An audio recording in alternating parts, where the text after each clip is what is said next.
Hello friends, welcome to my channel competitive Arindam. আজকে আমরা একটা নতুন সেগমেন্ট নিয়ে তোমাদের কাছে পৌঁছে গেছি। সেগমেন্টটার নাম হচ্ছে জেনারেল ইন্টেলিজেন্স, বা অনেক সময় আমরা রিজনিংও বলে থাকি। তো আজকে রিজনিংয়ের যে চ্যাপ্টারটা আমরা স্টার্ট করব সেটা তোমাদের কাছে হয়তো অনেক ইজি মনে হতে পারে।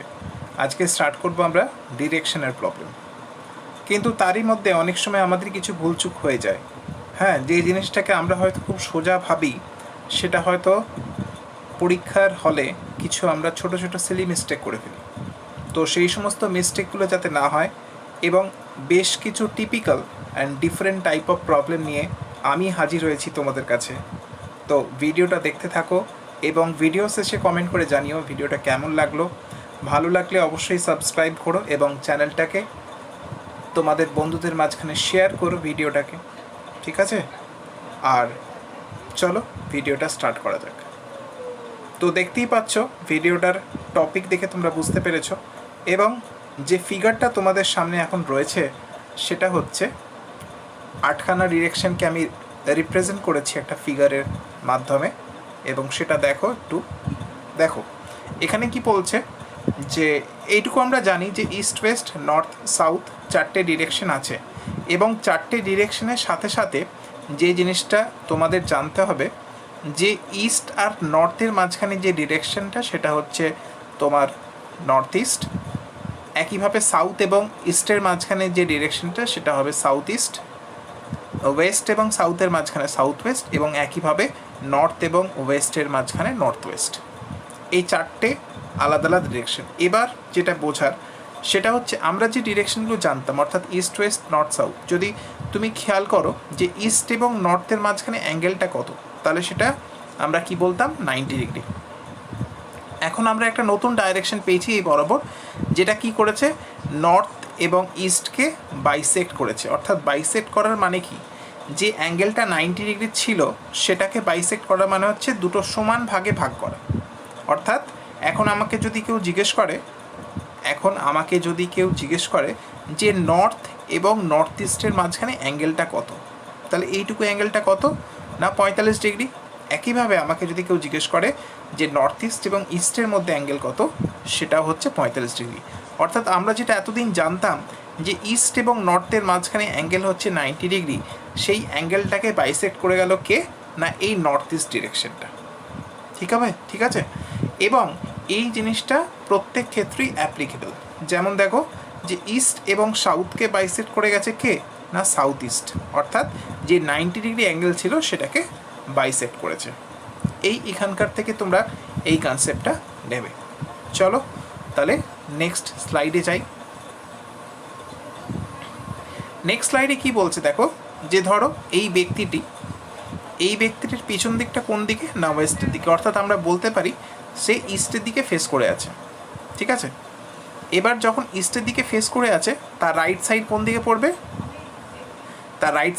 পড়বে না সাউথের দিকে। এই ব্যাপারটা ভালো করে ক্লিয়ার হতে হবে, যে তোমার দেখো এই তো আমাদের চারটে ডিরেকশন, সেখানে একদম রাইট সাইডটাকে আমরা ইস্ট বলি, লেফট সাইডটাকে ওয়েস্ট বলি, উপরটাকে নর্থ বলি এবং নিচেটাকে সাউথ বলি। যখন কেউ ইস্টের দিকে ফেস করে থাকে তখন তার রাইট হ্যান্ডটা কোন দিকে পড়ে না সাউথের দিকে, এবং তার লেফট হ্যান্ডটা কোন দিকে পড়ে না নর্থের দিকে, ঠিক আছে।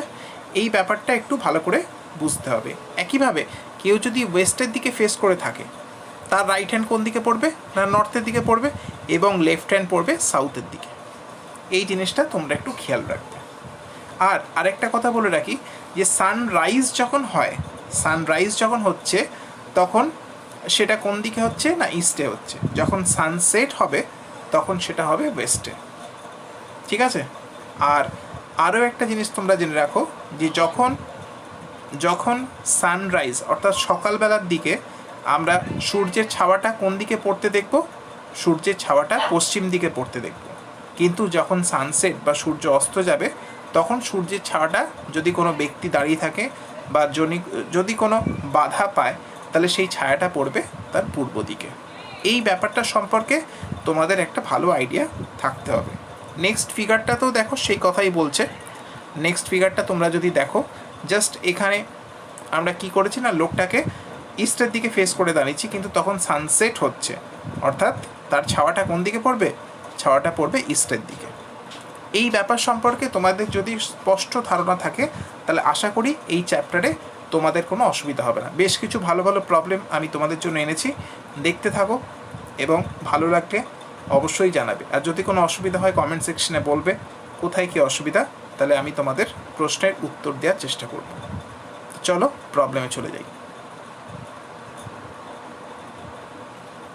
দেখো ফার্স্ট প্রবলেম কি বলছে, দেখো যে man goes 5 kilometre east, then he turns right and goes 4 kilometre. এই অবধি পড়ে থামো। দেখো আমরা ফার্স্টে ম্যানের পজিশনটা কোথায় দেখেছি? ইনিশিয়াল পজিশনটা কোন পয়েন্টে দেখেছি না এ পয়েন্টে দেখেছি। সেখান থেকে সে কোন দিকে গেল? 5 কিলোমিটার ইস্টে গেল। অর্থাৎ ইস্ট মানে কি, এই লোকটা যদি এখানে দাঁড়িয়ে থাকে তার ইস্ট পজিশনটা দেখো আমি দেখিয়েছি, ডান দিকটা হচ্ছে তার ইস্ট পজিশন। তাহলে ইস্টের দিকে গেল, কত গেল না 5 কিলোমিটার গেল। যাওয়ার পর সে একটা রাইট টার্ন নিল, অর্থাৎ তার মুখটা কোন দিকে ছিল? মুখটা ছিল এই বরাবর, ইস্ট বরাবর। এবার সেই যখন রাইট টার্ন নেবে, রাইট টার্ন মানে তার রাইট হ্যান্ড যেদিকে আছে সেই দিকে টার্ন নেবে। এবং কত ডিগ্রি হবে টার্নটা? না 90 ডিগ্রি টার্ন হবে। সে যে রাস্তায় যাচ্ছিল তার চেয়ে কত ডিগ্রি? 90 ডিগ্রি টার্ন নিল, অর্থাৎ এই দিকে টার্ন নিল। দিয়ে টার্ন নিয়ে সে কতটা গেল না 4 কিলোমিটার গেল। Then he turns left and goes 5 kilometre. অর্থাৎ আবার সি পয়েন্ট থেকে সে কোন দিকে টার্ন নিল না 5 কিলোমিটার বাঁ দিকে টার্ন নিল। তাহলে এখন প্রশ্ন করেছে which direction is he facing now. তাহলে এখন সে কোন দিকে ফেস করে আছে? এই দিকে ফেস করে আছে। তাহলে সেটা কোন দিকে?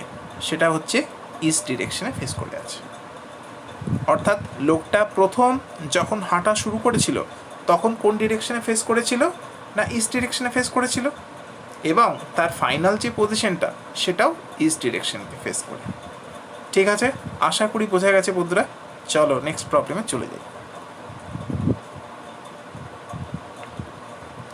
দেখো এখানে বলছে city D is to the west of city M. City D আমরা দেখো এখানে ডিটাকে রিপ্রেজেন্ট করেছি, is to the west of city M, M এর ওয়েস্টে। অর্থাৎ এম যদি থাকে এই সিটি ডিটা কোথায় আছে? ওয়েস্টে আছে। এখন ডিরেকশন সম্পর্কে তোমাদের আর কোনো ব্যাপার নেই, এখানে আমরা অলরেডি ডিরেকশনগুলোকে মেনশন করে দিয়েছি। ঠিক আছে, ইফ সিটি কে, আচ্ছা নেক্সট লাইনটা দেখো, city R is to the south of city D, D এর সাউথে। অর্থাৎ ডি যদি এখানে থাকে তার সাউথ কোন দিকটা? এটা। সেখানে কোন শহর আছে না আর। ঠিক আছে, সেটাকেও আমরা লিখলাম। তারপরে কি বলছে দেখো, if city K is to the east of city R, তাহলে আর এর ইস্টে সিটি কে আছে। এবার হতে পারে যে কে এর পজিশন এখানেও থাকতে পারতো এবং কে এর পজিশন এখানেও থাকতে পারতো বা তারপরেও থাকতে পারতো। মোট কথা ইস্টে আছে এবং সেটা আমাকে কখনো বলে দেয়নি যে এম এর তলায় আছে না একটু লেফট দিকে মুভ করে আছে বা একটু রাইট দিকে মুভ করে আছে, সেইটা কিন্তু বলে দেয়নি। যার জন্য আমি দেখো এখানে একটা অ্যারো ইন্ডিকেট করেছি, অর্থাৎ কে এর পজিশনটা তোমার এখানেও হতে পারে, এখানেও হতে পারে বা তারপরেও হতে পারে। ঠিক আছে, এবার তোমাকে প্রশ্ন করেছে যে then in which direction is city K located in respect of D, D এর রেসপেক্টে কে এর লোকেশনটা কোন দিকে। ঠিক আছে, তাহলে আমার এখানে কি হবে, উত্তরটা কি হবে? দেখো ডি এর রেসপেক্ট, অর্থাৎ ডি থেকে যদি কে কে দেখি তাহলে আমি এইভাবে দেখব, এবং এই পার্টিকুলার লোকেশনটা কোন দিকে বোঝাই যাচ্ছে যে ইস্ট ওয়েস্ট নর্থ সাউথের মধ্যে কোনো ডিরেকশন নয়, এটা একটু অ্যাঙ্গেল করে আছে এবং সেই অ্যাঙ্গেলটা কত? সেই অ্যাঙ্গেলটা হচ্ছে 45 ডিগ্রি। মানে আমরা নর্মাল যে direction north south east West করে থাকি, এটা যদি আমি ভাবি এটা সাউথ ডিরেকশন, সাউথের সাথে সেটা কতটা অ্যাঙ্গেল করে আছে না 45 ডিগ্রি অ্যাঙ্গেল করে আছে, বা কমও করে থাকতে পারে। কিন্তু এখানে একটা জিনিস আমি বলে দিচ্ছি যে এটা যে ডিরেকশনটা আমরা পাচ্ছি সেটা হচ্ছে সাউথ ইস্ট ডিরেকশন। ঠিক আছে, ক্লিয়ার হয়েছে? কিন্তু এখান থেকে একটা জিনিস কনক্লুশন আমরা করতে পারি না, যেটা হচ্ছে যে কে এর পজিশনটা ঠিক এম এর নিচে না এম এর এই দিকে না এম এর এই দিকে, সেই জিনিসটা আমরা কিন্তু এই প্রবলেম থেকে কনক্লুড করতে পারি। কিন্তু যেদিকেই হোক আমাকে যে ডিরেকশনটা নিতে হবে সেটা হবে সাউথ ইস্ট, কারণ এছাড়া আর অন্য কোনো অ্যাঙ্গেলে যদি থাকে 45 ডিগ্রি অ্যাঙ্গেলে যদি না থেকে কম বা বেশি থাকে তাহলেও সেটাকে আমাকে সাউথ ইস্ট ডিরেকশনই কনসিডার করতে হবে। ক্লিয়ার? চলো নেক্সট প্রবলেমে যাই। দেখো প্রবলেম নাম্বার 3 কি বলছে দেখো, I was facing east from where I turn to my left and walked 12 feet. প্রথমে সে কোন দিকে মুখ করেছিল দেখো, এখানে আমি একটা ডাবল অ্যারো ইন্ডিকেট করেছি, অর্থাৎ ইস্টের দিকে মুখ করেছিল। আমার এই দিকটা বুঝতেই পারছো, এই দিকটা আমার ইস্ট আর এই দিকটা ওয়েস্ট, একইভাবে এই দিকটা আমার নর্থ আর নিচের দিকটা সাউথ। তাহলে এইভাবে ইন্ডিকেট করেছে। তাহলে প্রথমে সে ইস্টের দিকে ফেস করেছিল।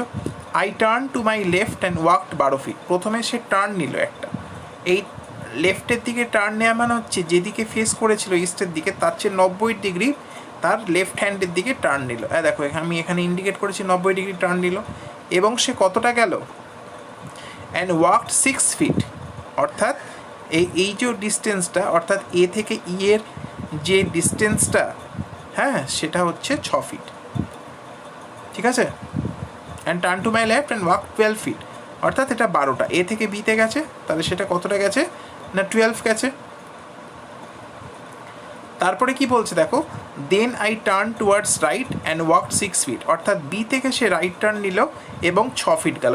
দেখো এখানে আমি ইন্ডিকেট করেছি বি থেকে রাইট টার্ন মানে একইভাবে 90 ডিগ্রি টার্ন, 6 ফিট গেল এবং সে কোথায় পৌঁছলো না সিতে পৌঁছলো। দেখো সিতে পৌঁছচ্ছে এখানে।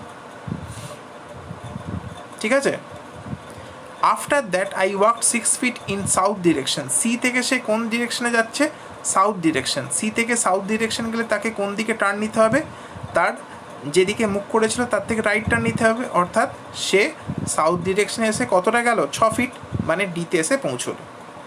And at last I walked 6 feet in the west. ওয়েস্টের দিকে, অর্থাৎ ডি থেকে আবার ওয়েস্টের দিকে চলে গেল, কতটা গেল 6 ফিট। এবার তুমি ডায়াগ্রামটাকে ঠিক করে করবে। ঠিক করে বলতে যে দেখো এইটুকু যদি 6 হয় তাহলে এটাও 6 হবে, অর্থাৎ লেন্থটাকে আমাকে সমান রাখতে হবে। এইবার বলেছে যে then in which direction am I standing from the original point, অর্থাৎ অরিজিনাল পয়েন্টটা কোথায় ছিল দেখো আমি ইন্ডিকেট করে দিয়েছি এখানে। এটা হচ্ছে অরিজিনাল পয়েন্ট, আমি অ্যারো দিয়ে দেখিয়েছি, অর্থাৎ এ পয়েন্টটা হচ্ছে তোমার অরিজিনাল পয়েন্ট এবং ফাইনাল পয়েন্ট কোনটা না এইটা হচ্ছে তোমার ফাইনাল পয়েন্ট এটা। তাহলে অরিজিনাল পয়েন্টের রেসপেক্টে সে কোথায় আছে না নর্থের দিকে আছে। ঠিক আছে, চলো তাহলে আমরা নেক্সট প্রবলেমে চলে যাই। প্রবলেম নাম্বার 4 কি বলছে দেখো, প্রবলেম নাম্বার 4 বলছে a man start from his house and walk straight for 10 metre towards north, অর্থাৎ এইটা তার অরিজিনাল পজিশন, অর্থাৎ যেটা হাউস বলছে সেখান থেকে 10 মিটার সে নর্থে যায়, অর্থাৎ এ পজিশনে এলো। And turn left and walk 25 metre, অর্থাৎ এবার সে বাঁদিকে টার্ন নিল এবং 25 মিটার গেল। তারপর সে কোন পজিশনে পৌঁছলো না বিতে পৌঁছালো। He then turn right and walk 5 metre, অর্থাৎ দেখো বি থেকে সে এবার কোন দিকে টার্ন নিচ্ছে না টার্ন রাইট মানে সে এবার উপরের দিকে যাবে, অর্থাৎ নর্থের দিকে যাবে। দিয়ে কোথায় পৌঁছলো না সিতে পৌঁছলো এবং এখানে যে ডিস্টেন্সটা কভার করলো সেটা হচ্ছে 5 metre. And again turn right and walk 25 metre, এখান থেকে আবার সে ডান দিকে গেল, ডান দিকে টার্ন নিল এবং 25 মিটার গেল। In which direction is he facing now, তাহলে সে কোন দিকে ফেস করে আছে দেখো 25 মিটার যখন ডিতে গেল, হ্যাঁ ডিতে গিয়ে সে যদি ওই পজিশনেই দাঁড়িয়ে থাকে তাহলে সে কোন দিকে ফেস করে আছে, ইস্টের দিকে ফেস করে আছে। কারণ এখানে তোমরা বুঝতে পারছো এই নর্মালি আমরা এই ডিরেকশনটাকেই কনসিডার করি সমস্ত ফিগারের ক্ষেত্রে। মনে রেখে দেবে ডান দিকটা ইস্ট, বাঁ দিকটা ওয়েস্ট, উপর দিকটা নর্থ আর নিচের দিকে সাউথ। এটা একটা কনভেনশন, এটাকে আমরা মেনে চলি, কিন্তু তার মানে এই নয় যে সব সময় এই রুলটাকেই ফলো করব, কিন্তু ম্যাক্সিমাম প্রবলেমের ক্ষেত্রে তোমরা এই কনভেনশনটা মেনে চলতে পারো। ক্লিয়ার হয়েছে? চলো নেক্সট প্রবলেমে চলো। দেখো প্রবলেম নাম্বার 5 কি বলছে, if Ram's house is located to the south of Krishna's house, মানে এখানে দেখো কৃষ্ণার হাউস, তার সাউথে কি কার ঘর আছে, রামের ঘর আছে। And Govinda's house is to the east of Krishna's house, কৃষ্ণার যে ঘর তার ইস্টে হচ্ছে গোবিন্দর ঘর। ঠিক আছে, in what direction is Ram's house situated with respect to Govinda, তাহলে গোবিন্দর রেসপেক্টে রামের ঘরটা কী পজিশন। তাহলে দেখো গোবিন্দ থেকে যদি রামের ঘরের দিকে যেতে যাই তাহলে আমাকে কোন দিকে হাঁটতে হবে না দেখো নিচেটা হচ্ছে সাউথ, ঠিক আছে, গোবিন্দ রেসপেক্টে এই দিকটা হচ্ছে ওয়েস্ট, এই দিকটা হচ্ছে সাউথ। তাহলে এই মাঝ বরাবর সে যাচ্ছে, তাহলে সেটা কোন দিকে সাউথ ওয়েস্ট ডিরেকশনে যেতে হবে। ঠিক আছে, তাহলে আমার উত্তর কী হবে? Ram's house is in the south west direction with respect to Govinda's house. Govinda's হাউসের রেসপেক্টে যখন আমরা কোনো একটা ডিরেকশন বলছি সেটা কারুর রেসপেক্টে বলছি। ঠিক আছে, তাহলে তার রেসপেক্টে কোন ডিরেকশনে? না, সাউথ ওয়েস্ট ডিরেকশনে।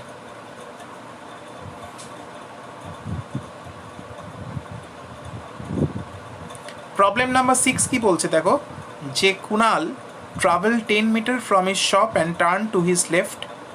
দেখো এখানে শপের পজিশনটা আমি দিয়ে দিয়েছি, সেখান থেকে 10 মিটার কোন দিকে গেল? 10 metre from and turn to the left. 10 metre গেল from his shop and turn to his left. After that he turns,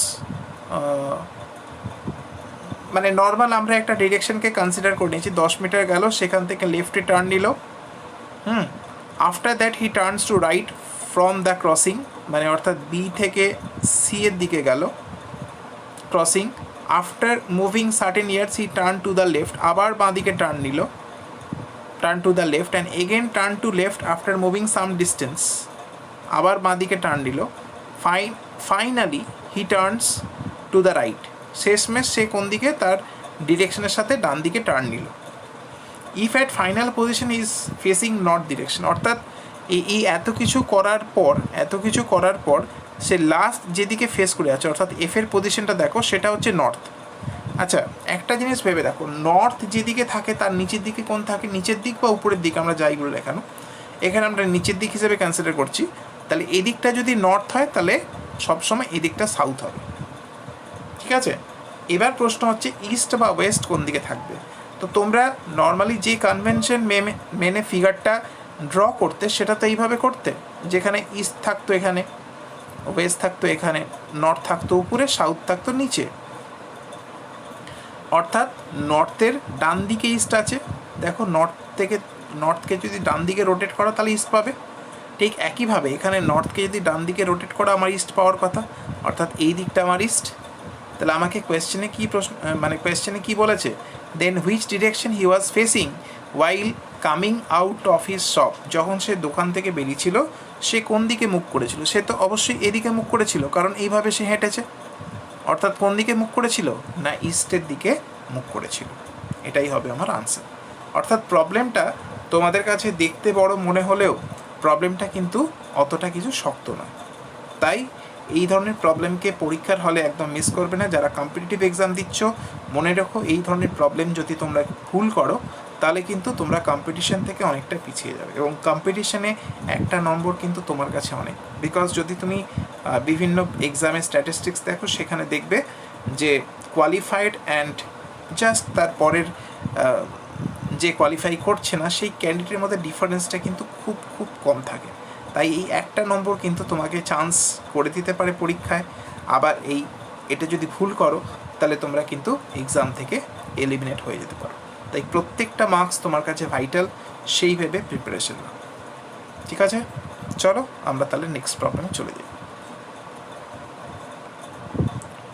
problem number 7 কি বলছে দেখো, যে Mohan start from A point A and proceed 7 kilometre straight to east. 7 kilometre, তাহলে কোথা থেকে start করছে? এই পয়েন্ট থেকে স্টার্ট করছে এবং 7 কিলোমিটার ইস্টের দিকে গেল, দিয়ে বি পয়েন্টে পৌঁছালো। Then he turn left and proceed straight for a distance of 10 kilometre, এবং সে এখান থেকে বাঁ দিকে টার্ন নিল এবং 10 কিলোমিটার গেল কোন দিকে? না, straight for a distance 10 kilometre গেল, লেফটে টার্ন নিয়ে 10 কিলোমিটার গেল, মানে এখানে আমরা নর্মাল ডিরেকশন হিসাবে কী বলছে? নর্থের দিকে গেল। He then turns left and again proceed straight for a distance of 6 kilometre. দেখো এখানে সে আবার যাচ্ছে, আবার গেল বাঁ দিকে এবং 6 কিলোমিটার গেল, 6 kilometre, and then turn left again and proceed straight for another 10 kilometre. তাহলে এখানে আবার 10 কিলোমিটার ফিরে এলো। তাহলে in which direction is Mohan's from a starting point? Starting পয়েন্টের রেসপেক্টে সে কোন পজিশনে? স্টার্টিং পয়েন্টের রেসপেক্টে সে কোন পজিশনে? তাহলে এখানে একটা ব্যাপার খেয়াল করো, দেখো এই যে পয়েন্টে সে ফিরে আসছে, এই যে পয়েন্টে সে ফিরে এলো, এখানে একটা জিনিস খেয়াল করো, যদি এইটা 7 কিলোমিটার হয় আর এটা যদি 6 কিলোমিটার হয় তাহলে এই যে ডিস্টেন্সটা সেটা কম হবে, অর্থাৎ এই পুরোটা 7 আর এইটুকুটা 6। যখন ফিরে আসছে তখন তার রেসপেক্টে কি সেই পজিশনটা কি ইস্টে লোকেট করছে। স্টার্টিং যে পজিশন সেখান থেকে যে গিয়েছিল এবং যে পজিশনে ফিরে এলো সেই পজিশনটা কি স্টার্টিং পজিশনের রেসপেক্টে ইস্টে। ঠিক আছে, সবসময় তোমাকে ডিস্টেন্সটা মেজার করে চলতে হবে, কোনো স্কেল দিয়ে মেজার করার কথা আমি বলছি না, কিন্তু তোমার মাইন্ডটা যেন থাকে। যেমন দেখো এখানে সে 10 কিলোমিটার উপরে গিয়েছিল, ঠিক একইভাবে 10 কিলোমিটার ফিরে এলো, অর্থাৎ এই দুটো লাইন কি, এই দুটো লাইন কিন্তু প্যারালাল লাইন। একইভাবে দেখো এখানে 7 কিলোমিটার গেল, এখানে 6 কিলোমিটার ফিরে এলো, তখন যখন ব্যাক করছে তার মানে কি এই যে 1 কিলোমিটার সে কিন্তু অর্থাৎ স্টার্টিং পয়েন্টে ফিরে এলো না, স্টার্টিং পয়েন্ট থেকে সে কতটা দূরে থাকলো না 1 কিলোমিটার দূরে থাকলো, এবং কোন পজিশনে থাকলো স্টার্টিং পয়েন্টের রেসপেক্টে না ইস্ট থাকলো। তাই তো in which direction is Mohan from is starting point, starting পয়েন্টের রেসপেক্টে সে কোন ডিরেকশন ইস্টে। ক্লিয়ার হয়েছে? চলো প্রবলেম নাম্বার 8 কি বলছে দেখো, a police man left his police post and proceed south 4 kilometre on hearing a loud sound from point A. এইটা হচ্ছে পুলিশ পোস্ট, সেই পুলিশ পোস্ট থেকে সে 4 কিলোমিটার সাউথে গিয়ে কোথায় থাকলো এতে। He heard another sound and proceed 4 kilometre to his left, তার এবার বাঁদিকে টার্ন নিল 4 কিলোমিটার দিয়ে কোথায় পৌঁছলো বিতে পৌঁছালো। From B he proceed left to reach another place C, এখান থেকে আবার সে পৌঁছালো সিতে 4 কিলোমিটার অ্যাওয়ে, তাহলে এটা আবার 4 কিলোমিটার গেল।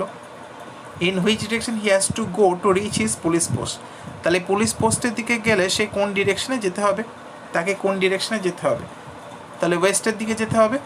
কারণ দেখো এইটা 4, এইটা 4, এইটা 4, তাহলে 3টে বাহু তোমার সমান হচ্ছে, তাহলে আমি এটা কি পাচ্ছি একটা বর্গ পাচ্ছি, তাই তো একটা বর্গাকার স্ট্রাকচার আমি পেলাম যার প্রত্যেকটা বাহু সমান। সে যখন ফিরে আসছে তার মানে সেটাও 4 কিলোমিটার হবে যখন সে পুলিশ পোস্টে ফিরে আসছে। তাহলে ফিগারগুলো যখন তোমরা ড্র করবে সবসময় লেন্থের রেসপেক্টে করবে, মানে লেন্থটাকে হিসাব করে করবে, এবং তখনই তোমার ডায়াগ্রামটা কিন্তু ঠিক হয়ে যায়, এবং সেই ডায়াগ্রামটা তুমি যত ঠিক করে ড্র করতে পারবে, হ্যাঁ, তোমার আনসারটা কিন্তু পারফেক্ট হবে। ঠিক আছে, ডায়াগ্রাম যদি কোনো কারণে ভুল হয় তাহলে কিন্তু প্রবলেমটাও ভুল হয়ে যাবে। চলো নেক্সট প্রবলেমে যাই। প্রবলেম নাম্বার 9 কি বলছে দেখো, a girl is facing north, she turns 180 degree in the anti clockwise direction. অর্থাৎ দেখো এখানে নর্থের দিকে সে মুখ করেছিল, নর্থের দিকে মুখ করে সে 180 ডিগ্রি অ্যান্টি ক্লকওয়াইজ, অর্থাৎ দেখো সে যদি এই দিকে মুখ করে থাকে এবং এখান থেকে 180 ডিগ্রি টার্ন নেওয়া মানে সে উল্টো দিকে মুখ করে যাও, এবং কোন দিকে নিয়েছে অ্যান্টি ক্লকওয়াইজ নিয়েছে, অর্থাৎ আমি যে ডিরেকশনটা দিচ্ছি সেদিকে নিয়েছে। তারপরে কি করছে, and then 225 degree in the clockwise direction, অর্থাৎ আবার সে ওই উল্টো দিকে ঘুরছে। আগের বার অ্যান্টি ক্লকওয়াইজ ছিল, এবার ক্লকওয়াইজ। কতটা গেছে 225 ডিগ্রি। তাহলে দেখো এই যে 180 ডিগ্রি প্রথমে অ্যান্টি ক্লকওয়াইজ, তারপরে আবার যদি 180 ডিগ্রি ক্লকওয়াইজ ঘুরি তাহলে আমার পজিশনটা কি হয়ে যাবে, সেম পজিশন হয়ে যাবে এবং সেম দিকে আমি মুখ করে থাকবো। কিন্তু পরের বার তো 180 ঘোরেনি, কত ঘুরেছে আর এক্সট্রা কত ঘুরেছে, তাহলে 225 থেকে 180 মাইনাস করো, তাহলে এক্সট্রা সে আরও 45 ডিগ্রি ক্লকওয়াইজ রোটেট করেছে। তাহলে এখান থেকে যদি 45 ডিগ্রি যাই তাহলে কোন ডিরেকশন হবে, এই ডিরেকশন, কারণ 90 ডিগ্রি গেলে সেটা আমার কোন দিক ডিরেকশন হয়ে যাচ্ছে, ইস্টে হয়ে যাচ্ছে। এখন সে নর্থের দিকে ফেস করে আছে, যদি 90 ডিগ্রি যায় তাহলে সেটা কোন ফেসিং হয়ে যাবে না ইস্ট ফেসিং হয়ে যাবে। সে ঘুরেছে 45 ডিগ্রি, অর্থাৎ সে কোন দিকে মুখ করে আছে না নর্থ ইস্টের দিকে মুখ করে আছে। ক্লিয়ার হয়েছে? এই প্রবলেমটা কিন্তু খুব খুব ইম্পর্টেন্ট, জাস্ট ভালো করে একটু বুঝে নাও। প্রবলেম নাম্বার 10 কি বলছে দেখো, দেয়ার আর 4 রোডস, 4টে রাস্তা আছে। I have come from the south, অর্থাৎ দেখো এখানে আমি সাউথের দিক থেকে আসছি, and want to go to the temple, এবং টেম্পলে যেতে চাই। The road to the right leads to me away from the coffee house, অর্থাৎ ডান দিকে যদি যাই তাহলে আমি কফি হাউস থেকে দূরে চলে যাব। তাহলে কফি হাউস থেকে দূরে চলে যাব মানে সেই কথাটা কি ইন্ডিকেট করছে, যে উল্টো দিকে কফি হাউস আছে, অর্থাৎ আমরা বলতে পারি এই দিকে কফি হাউস আছে, এবং এটা নর্মালি কোন দিক, এর নিচেরটা যদি সাউথ হয় তাহলে এটা ওয়েস্ট ডাইরেকশানে। ঠিক আছে, আচ্ছা, while straight road lead only to a college, এবং যে স্ট্রেট রাস্তাটা যাচ্ছে অর্থাৎ সে যেদিক থেকে আসছে, এদিক থেকে এলো, এদিক থেকে এসে যদি স্ট্রেট চলে যায় তাহলে এটা কলেজের দিক। তাহলে in which direction is the temple, অর্থাৎ দেখো সাউথ থেকে সে এলো, নর্থের দিকে কলেজ, ওয়েস্টের দিকে কফি হাউস, তাহলে আর একটা দিক বেঁচে থাকে, এবং সেই একটা দিক হচ্ছে কোন দিকটা, না ইস্টের দিক। তাহলে ইস্ট সাইডে টেম্পল আছে, কারণ এখানে আমাকে বাকি চারটে সাইড আর কনসিডার করলে হবে না। যেমন মাঝখানে যে সাইডগুলো আমরা কনসিডার করি, যেমন হচ্ছে নর্থ ইস্ট, নর্থ ওয়েস্ট, সেই সব সাইডগুলো এখানে কিন্তু প্রবলেমের ক্ষেত্রে কনসিডার করলে হবে না। মেনলি চারটে সাইডকে নিয়ে এখানে কনসিডার করা হয়েছে। ক্লিয়ার?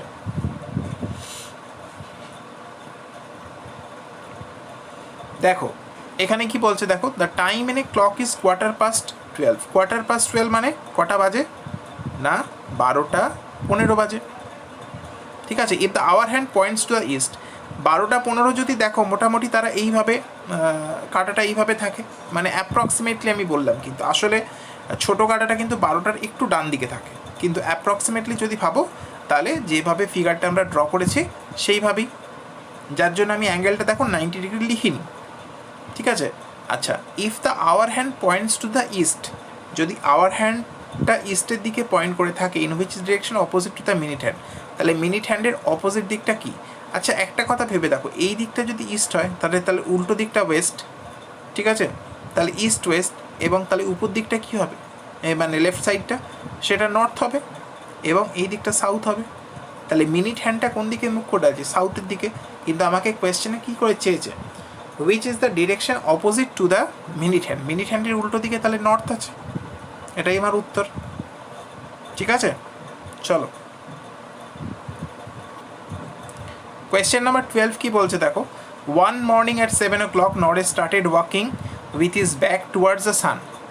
তাহলে ফার্স্টেই যখন আমরা শুরু করেছিলাম চ্যাপ্টারটা, তখন ওখানে বেশ কিছু ফিগার তোমরা দেখেছো, এবং দেখো সকাল 7টার সময় যখন যাচ্ছ তখন সূর্য পূর্ব দিকে, এবং Naresh started walking with his back toward sun, অর্থাৎ সূর্যকে পেছন করে যাচ্ছে, তাহলে সে কোন দিকে যাচ্ছে, না সে ওয়েস্টের দিকে যাচ্ছে, এটা হচ্ছে ফার্স্ট কনসেপ্ট।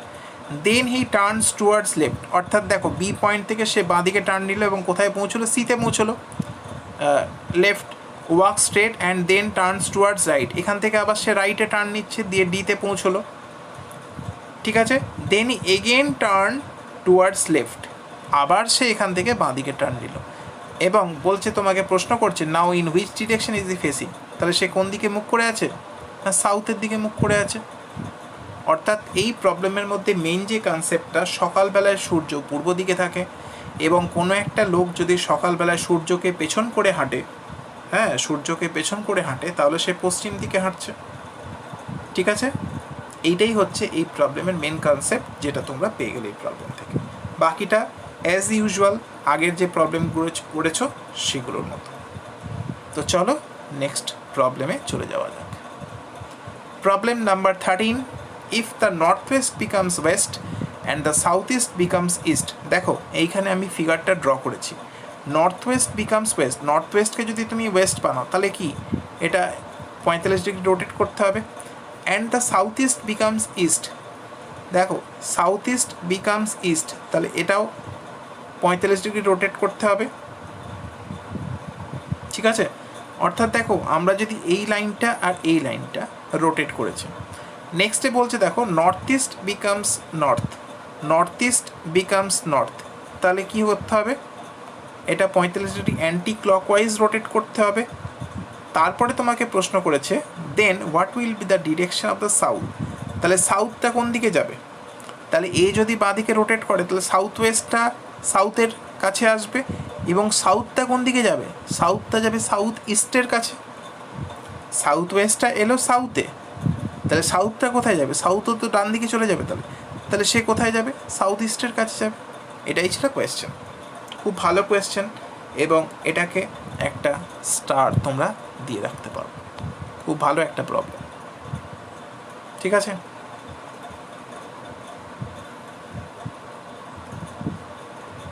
প্রবলেম নাম্বার 14 কি বলছে দেখো, C is to the west of B, C is to the west of B and south west of A. আচ্ছা, সি হচ্ছে বি এর ওয়েস্টে, তাহলে বি যদি এখানে হয় সি এখানে হবে, ঠিক আছে। And south west of A, C যদি এর সাউথ ওয়েস্ট হয় তাহলে কীরকম হবে দেখো, একে আমরা যদি এখানে রাখি, এর সাউথ ওয়েস্ট কোনটা পড়ছে, এটা নিচের দিকটা তার সাউথ, এই দিকটা তার ওয়েস্ট, তাহলে সাউথ ওয়েস্ট কোন দিকে পড়বে, এই দিকে পড়বে, অর্থাৎ আমরা ঠিকঠাক ড্র করতে পেরেছি। আচ্ছা, D is to the north west of A, তাহলে এর নর্থ ওয়েস্ট কোনটা, এর উপর দিকটা নর্থ, এই দিকটা ওয়েস্ট, তাহলে এই দিকটা নর্থ ওয়েস্ট, সেখানে ডি আছে। এবং তারপরে যে কথাটা বলছে সেটা আমি দেখো আন্ডারলাইন করে রেখেছি, and is in the line of AB, এবির সঙ্গে সেম লাইনে পড়ছে, অর্থাৎ এবি তো দেখো এই লাইনে আছে, তো এবির সাথে সেম লাইনে কে পড়ছে, ডি পড়ছে, অর্থাৎ এবিডি একই সরল রেখায় পড়ছে। In which direction from the in which direction from the point of A B is located, তাহলে বি কোথায়, মানে এ রেসপেক্টে কোন পয়েন্টে লোকেটেড, সেটা হচ্ছে তোমার সাউথ ইস্ট অফ এ। দেখো এর যদি সাউথে যাও তাহলে এইদিকে পাচ্ছ, যদি ইস্টে যাও তাহলে এখানে পাচ্ছ, তাহলে বি কোন দিকে লোকেটেড, সাউথ ইস্ট পজিশনে লোকেটেড। তাহলে এই প্রবলেমের মধ্যে মেন যে সেন্টেন্সটা তোমরা খেয়াল করবে, যে এইখানে যখন বলছে D is to the north west of A and north to C and in the same line of A B, এই লাইনটার মাধ্যমে তোমাকে কিন্তু প্রবলেমটা অর্ধেক সলভ করে দিয়ে যাচ্ছে। তুমি যদি কোনোভাবে বি এর পজিশন এখানে এঁকে ফেলো, যেটা আমরা করে দেখিয়েছি, তাহলে কিন্তু তোমার প্রবলেমটা ভুল হয়ে যাবে। এবং বি যদি এখানে থাকে, ডি এ বি কিন্তু একই লাইনে পড়ছে না, তাই তো। তাহলে বি ডি এ বি যদি একই লাইনে পড়তে হয়, বিকে এখানে থাকলে হবে না, বিকে আরেকটু সরে থাকতে হবে, তবে এক লাইনে থাকবে। এবং যদি এক লাইনে থাকে তবে বি এর পজিশন এর রেসপেক্টে কোন দিকে হবে, না সাউথ ইস্টে হবে। ক্লিয়ার? চলো আজকে আমরা একদম লাস্ট প্রবলেমে চলে এসেছি। এই প্রবলেমটা আমাদের লাস্ট প্রবলেম, দেখো খুব ভালো একটা problem. Raj is standing in the middle of the square field, একটা স্কোয়ার ফিল্ড রেখেছে এবং তার মাঝখানে রাজ দাঁড়িয়ে আছে। He start walking diagonally to north east, তাহলে নর্থ ইস্টের দিকে হাঁটলে সে কোন দিকে হাঁটবে, এদিকে হাঁটবে, দেখিয়েছি আমি। Then he turns right and reaches the far end of the field, তাহলে ডান দিকে টার্ন নিল। ফার এন্ড মানে তুমি এখানে কর্নার অনেকে ভাববে, কিন্তু কর্নার নয়, ফার এন্ড মানে জাস্ট বাউন্ডারি লাইনের কাছে গিয়ে পৌঁছাবে, এবং সেটা কোনো মতেই ডায়াগোনাল হতে পারে না। ডায়াগোনাল যদি হতো তাহলে সেন্টার থেকে তাকে রাইট টার্ন নিতে হতো, তাহলে সেক্ষেত্রে সেটা হবে না। অনেকের এটা নিয়ে কনফিউশন হতে পারে। And reaches the far end of the field, then he turns right and start walking, আবার সে ডান দিকে টার্ন নিল এবং সি এর দিকে যাচ্ছে। In the mid by he again turns right, অর্থাৎ পুরোটা যদি চলে যেত তাহলে সে আবার একটা ফার এন্ড পেয়ে যেত, কিন্তু সেটা না গিয়ে সে আবার রাইট টার্ন নিল। হ্যাঁ, again turn race and start walking. In the half way, অর্থাৎ পুরোটা গেল না, এই যে এখানে যখন ওয়ের কাছে এসে পৌঁছেছে, হাফ ওয়ে মানে কি, সি থেকে যদি পুরোটা যায় তাহলে অনেকটা রাস্তা, তার হাফ ওয়ে মানে ওয়ের কাছে যখন সে পৌঁছাচ্ছে, এই turn to his left and reaches a new far end, আবার ও থেকে বাঁ দিকে টার্ন নিল এবং নতুন একটা ফার এন্ডে গিয়ে পৌঁছলো। ইন হোয়াট ডিরেকশন ইজ রাজ নাও, তাহলে রাজ কোন ডিরেকশনে আছে এখন, সাউথ ওয়েস্ট ডিরেকশনে আছে। ক্লিয়ার? তাহলে এটা দেখো স্কোয়ার ফিল্ডে খুব ভালো একটা প্রবলেম, এবং প্রবলেমের কোথায় কনফিউশন হতে পারে সেটা একটু বলে দিই। Then he turns right and reaches the far end of the field, এই জায়গায় তোমরা একটু কনফিউজড হতে পারো, কারণ অনেকেই ভেবে থাকে ফার এন্ড মানে হচ্ছে তার কর্নার সাইডগুলো, কিন্তু এই প্রবলেমের রেসপেক্টে সেটা কোনোভাবেই পসিবল নয়, তাই প্রবলেমটা একটু এখানে তোমাদেরকে ঝামেলায় ফেলতে পারে। ঠিক আছে, তাহলে ভিডিওটা কেমন লাগলো তোমাদের? এই 15টা প্রবলেম ডিসকাস করলাম এখানে ডিরেকশন চ্যাপ্টারের, এবং এই প্রবলেমগুলো তোমরা বিভিন্ন পরীক্ষায় পেতে পারো। প্রবলেমগুলো দেখে মনে হচ্ছে অনেক বড়, কিন্তু আসলে যদি তোমাদের কনসেপ্ট ক্লিয়ার থাকে তাহলে প্রবলেমগুলো খুব ইজি হয়ে যায়। আর সবাইকে বলছি যে আমার বেশ কিছু এরিথমেটিকের ভিডিও লিঙ্ক তোমরা ডিসক্রিপশন বক্সে পাবে, সেখান থেকে দেখে নিও। খুব ইম্পর্টেন্ট চ্যাপ্টার্স তোমাদের জন্য আমি তৈরি করেছি, সেগুলো তোমরা একটু দেখো। আর যদি ভালো লেগে থাকে তাহলে তোমাদের ফ্রেন্ডসদের শেয়ার করো, আর চ্যানেলটাকে সাবস্ক্রাইব করতে ভুলো না, কারণ তোমরা যদি সাবস্ক্রাইব করো তাহলে আমি মোটিভেটেড হব আরও ভিডিও আনার জন্য। ঠিক আছে? আর এই লকডাউন পিরিয়ডে তোমরা বাড়িতে থেকে পড়াশোনা করো ভালো করে, এবং আপকামিং যে সমস্ত এক্সামগুলো আছে সেগুলো খুব ভালো করে প্রিপারেশন নাও, বিকজ এখন গভর্নমেন্ট জবের কম্পিটিশন দিনে দিনে বাড়ছে, তাই নিজেদেরকে খুব ভালো করে প্রিপেয়ার করো। তো ভালো থেকো বন্ধুরা, থ্যাংক ইউ সো মাচ।